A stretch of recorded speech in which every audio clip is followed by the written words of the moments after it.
السلام علیکم ورحمۃ اللہ وبرکاتہ۔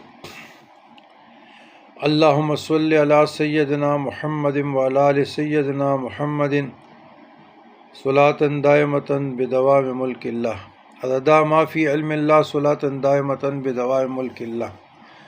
برادران اسلام، سوال ہے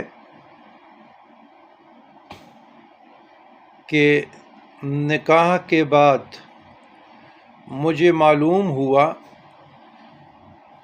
کہ میری بیوی کا کسی کے ساتھ افیئر رہا تھا اور اس کا بوائے فرینڈ تھا، تو شادی کے بعد یہ بات مجھ پر منکشف ہو گئی، مجھے معلوم ہوئی، تو میں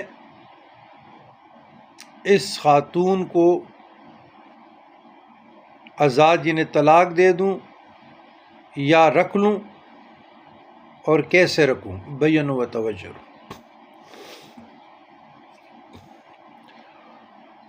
عزیز من،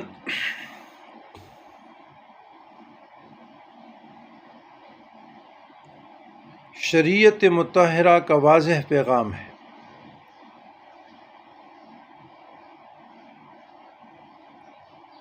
تمام حدیث میں بھی تمام بنی آدم خطا کار ہے، اور خطا کاروں میں سب سے بہترین وہ ہے جو توبہ کرے۔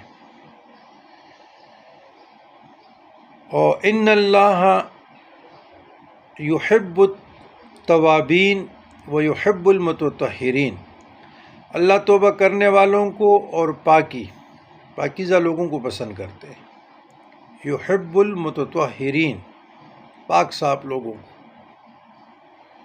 تو جو محترم آپ کے نکاح میں آئی ہے اور وہ توبہ طائب ہوئی اور اللہ کے بارگاہ میں سربسجود ہو کر آپ سے وفا کر رہی ہے، اور انہوں نے خود آپ کو بتا دیا کہ یہ مجھ سے غلطی ہوئی ہے اور میں اللہ کی بارگاہ میں معافی چاہتی ہوں اور آپ سے بھی معافی کا طلبگار ہوں، اور آپ کے ساتھ لائل رہوں گا، مخلص رہوں گی، وفادار رہوں گی، خدمت گزار رہوں گی، اور آپ کے گھر کی مال اور جو بھی ہے اس کی حفاظت کروں گی، تو اس صورت میں طلاق کا یا اس قسم کے الفاظ کا آپ کو زیب نہیں دیتا۔ اللہ تبارک و تعالیٰ کے مخلوق ہے، وہی گناہوں کو بخشنے والا ہے۔ قرآن مجید فرقان حمید میں اللہ تبارک و تعالیٰ فرماتے ہیں، بسم اللہ الرحمن الرحیم، لا تقنطوا من رحمت اللہ ان اللہ یغفر